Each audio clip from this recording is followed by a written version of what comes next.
Not long ago there was a young man named Damola. He had a natural charm that turned heads wherever he went. He was tall, light-skinned, and had a great sense of humor. Damola moved through the busy streets of Edo Ekiti like a man with a mission, his golden-brown skin glowing under the sun. His mustache was always a bit crooked. And his voice could convince anyone to do anything. Women found him funny and he knew it. Damola was a well-known baba in the neighborhood, working out of a small shop with a broken ceiling fan and a radio that only worked after being slapped twice.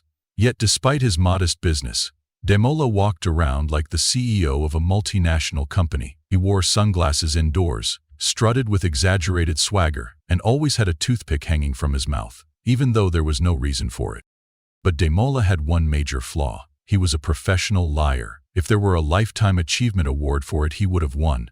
His wife Judith was the love of his life, but his eyes, well, they were never loyal. They wandered everywhere.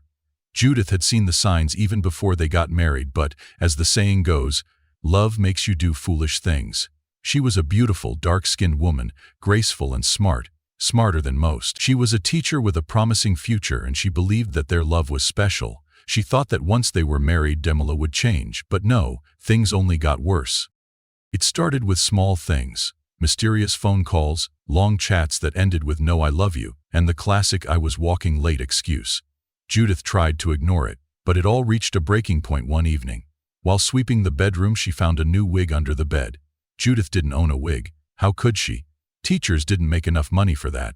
She picked it up, inspecting it like a detective. As she was staring at the wig, Damola walked in, acting all cool. "My love, I'm home," he said, but Judith wasn't fooled. "Who owns this wig?" she asked, her voice as calm as a glass of ice water. Damola blinked, looking like a man who had just been caught red-handed. He chuckled nervously. I bought it for you as a surprise gift." Judith slowly clapped. "Oh, wow, you bought me a wig. Damola, have you ever seen me wear hair?" Damola scratched his head, struggling for an answer. "Well, I was hoping you'd try something new." Judith wasn't buying it. "Damola, just tell me the truth. Who owns this wig?" Damola sighed deeply. He knew he was about to tell another lie, but he had no choice. "Okay, Judith, the wig belongs to Mama Goyi." Judith froze, not believing her ears. "Mama Goyi? The fruit seller from your shop?" Damola nodded seriously. "Yes, my love. She's experimenting with new styles. She wants to feel young again, like a queen." Judith tried to stay calm, but the nonsense was too much. "You're telling me that the woman who buys fruits from your shop is now your wig supplier, and you're polishing her head like a professional?" Damola leaned back, looking proud. "Exactly. I offer shiny services. I polish her head. She tips me well for it." Judith didn't know whether to laugh or cry. Her frustration had reached a peak. "This is too much, Damola." 2 days later, Judith packed her things. She had reached her breaking point. As much as she loved him, she loved herself more. For years she had ignored the red flags, the strange text messages, the late-night trips, and the wigs she kept finding.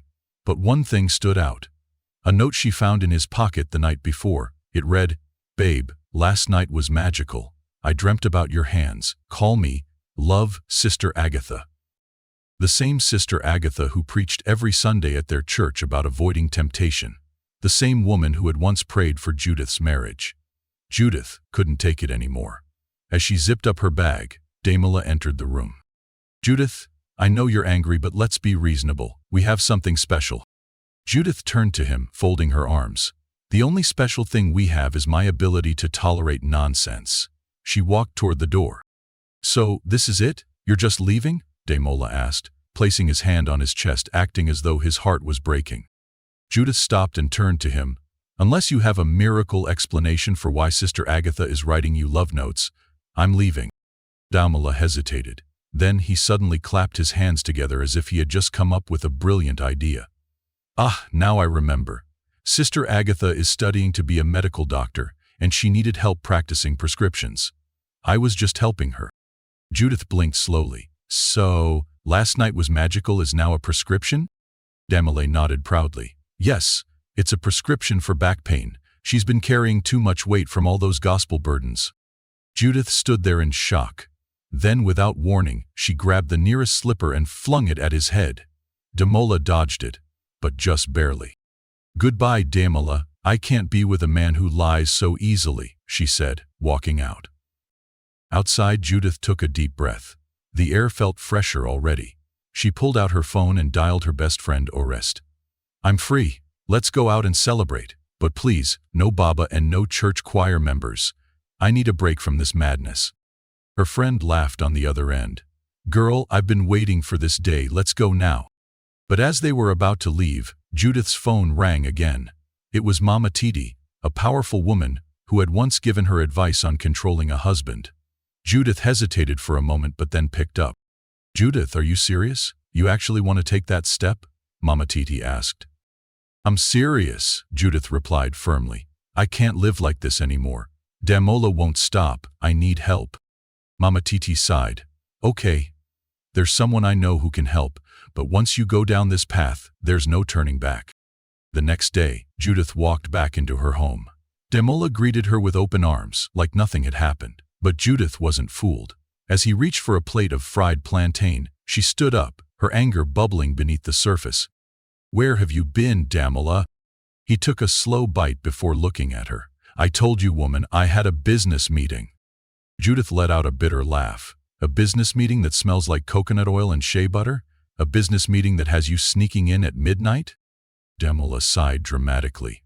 Judith, I'm a celebrity, Baba. Big men call me for meetings. I'm out there working hard for us. Judith's eyes narrowed. So now you're the Baba of the year? Don't insult my intelligence. Barbers don't give extra services like that. What about me? What about the vows we made? Damola struggled. I told you from the beginning, I'm a man of the people. You knew what you were getting into when you married me. Judith's eyes darkened. So, I should just sit here and do nothing while you're out there shaping beards and collecting phone numbers, is that it? Damola smiled smugly. Exactly, you're catching on. Judith snapped. No, Damola, I won't just sit here, you'll see. Baba Tios raised an eyebrow. No, you don't understand. If you add even a single extra drop, his loyalty will turn to obsessive madness. He will only see you, but not in a way you want. It will be like a curse. The loyalty will be so intense, he'll act as though you're the only person in the world. His love for you will become suffocating, and everything outside of you will vanish. He won't be able to focus on anything else. Work, friends, life. Everything will be about you. It's a very dangerous thing, my daughter. Judith's heart pounded as she gripped the bottle tightly, her mind racing. The power to control her husband's faithfulness. This was it. This was the solution to everything. She couldn't let him slip through her fingers again. She needed him to be hers, and hers alone.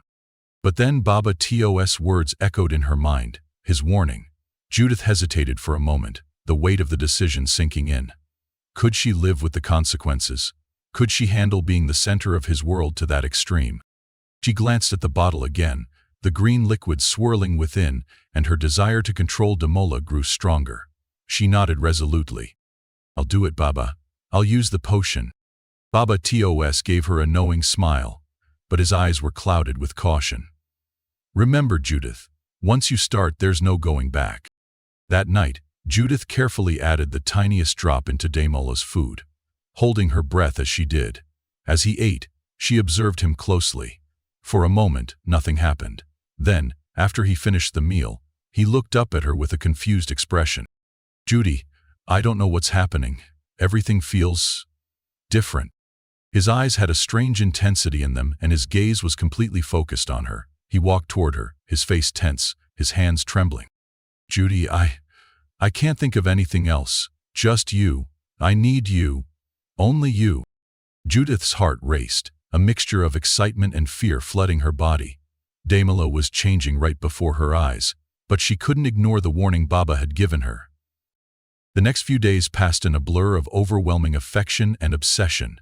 Damola would follow Judith around the house, refusing to let her out of his sight. He would compliment her every minute, shower her with gifts, and refuse to leave her side. He barely ate anything but the meals she prepared, and he would no longer meet with his friends or go to his shop. He had become consumed by her. At first, Judith felt triumphant, basking in the attention and love she had always longed for, but it quickly became too much. Damola's obsession started to drain her, and she began to feel trapped.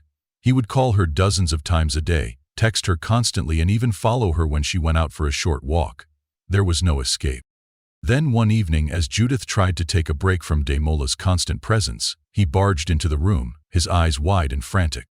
"Judy, where are you going? I need to be with you. You can't leave me. Please, don't leave me." Judith stood there, frozen, her heart sinking. The truth had become clear. The potion had worked, but not in the way she had hoped. It had turned Damola into someone she couldn't live with. Someone who loved her, yes, but in a way that suffocated her. She realized far too late that her desire for control had spiraled into something she couldn't undo. As she stared at him, desperately trying to understand the madness in his eyes, she realized the cost of trying to control love. "Damola," she whispered, her voice barely audible, "I never wanted this. I just wanted you to be faithful, not like this."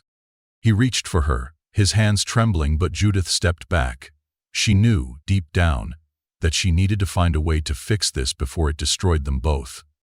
And so, as the night wore on, Judith set out to seek a way to undo the potion, to find a solution to this impossible situation, knowing that love, true love, was never meant to be controlled.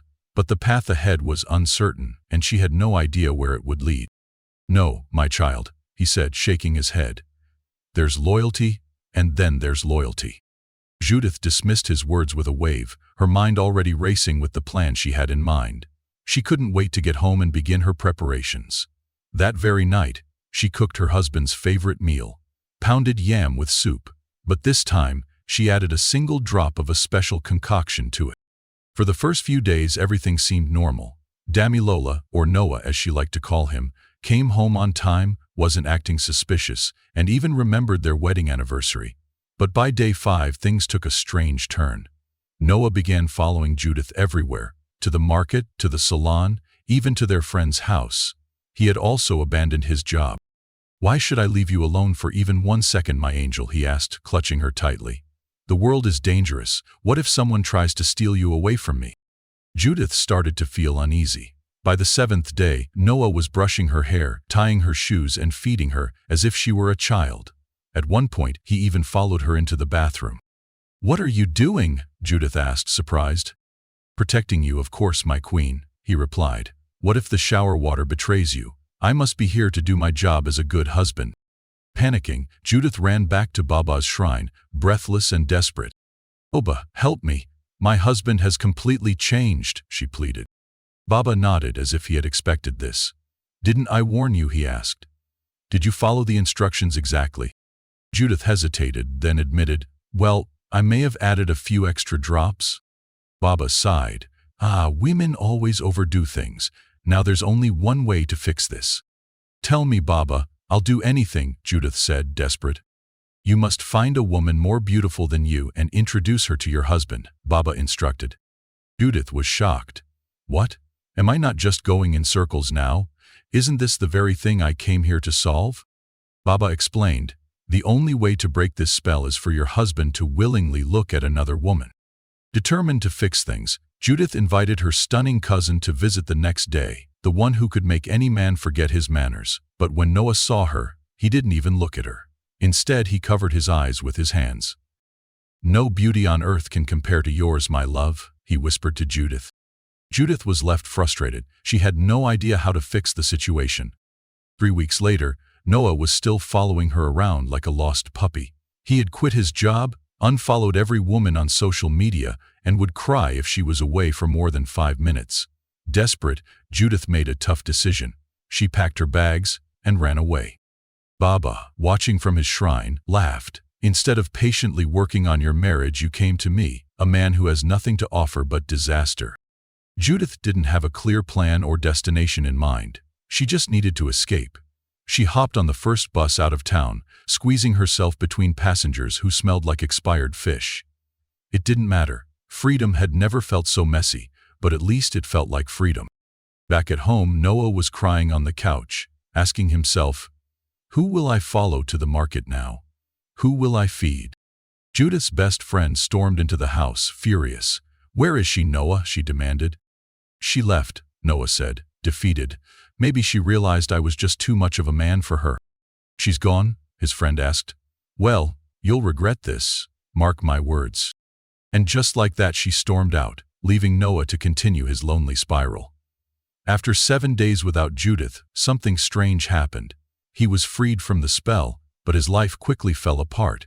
His landlord evicted him for unpaid rent, and he soon found himself broke and wearing socks with holes. To make matters worse, his phone screen cracked, and he couldn't even afford to fix it. Desperate for revenge, he put up posters all over town with his face on them, reading, "Have you seen this man? He's missing common sense and basic decency. If found, return to the nearest correctional center." People laughed and pointed at him on the street. Noah tried to defend himself, but the posters were too effective. The damage was done. Meanwhile, Judith was thriving. She had saved enough money to start selling provisions, and her customers loved her. She was making money, making friends, and most importantly, she was happy. One evening, as she was closing her shop, a familiar voice called out her name. She turned around to see Noah, ragged and hungry, holding a plastic bag with his last belongings. "My love," he whispered. "I've learned my lesson. I need you." Judith took a deep breath. She had imagined this moment. She had already planned out her speech, the insults and the dramatic exit, but she surprised herself. "Provision or problems?" she asked. Noah was confused. "What?" "Provision or problems," Judith repeated, pointing to the sign above her store. "We sell provisions here, but for you, I have provisions and problems. So, what do you need?" Noah swallowed nervously. "I need a miracle. I need my wife." Judith smirked. "Sorry, we don't sell miracles here. Go to church for that." With that, she locked up her store and walked away. Noah rushed after her. "Judah, please," he called. "We both made mistakes. What if this is our last chance on earth? What will you say to your maker if something happens to you? Please, let's give this love a second chance." Judith paused, hearing the sincerity in his voice. She could see that he had truly changed. With a deep sigh, she hugged him tightly. And just like that, they found a new beginning in Christ, and everything in their lives turned around. Dear African by Karma Tribe, how are you doing? I hope you enjoyed the story as much as I enjoyed writing it. This story isn't just for laughs. It holds important lessons that we can all learn from. I'd like to share Matthew 11:28 with you. "Come unto me, all ye that labor and are heavy laden, and I will give you rest." No matter the weight of your challenges, whether in your career, health, marriage, or anything else, Jesus is the answer. There's no need to return to Babylon, as there are no real solutions there. Jesus will not only give you rest but peace that surpasses all understanding. No matter what you're going through, remember that Jesus is the answer. So run to him, and you'll be glad you did. If you enjoyed the story, please give it a thumbs up and subscribe if you haven't already. I'd love to hear your thoughts in the comments section. If you'd like to support me, you can buy me a coffee through the link in my bio or description. Thank you so much, and God bless you.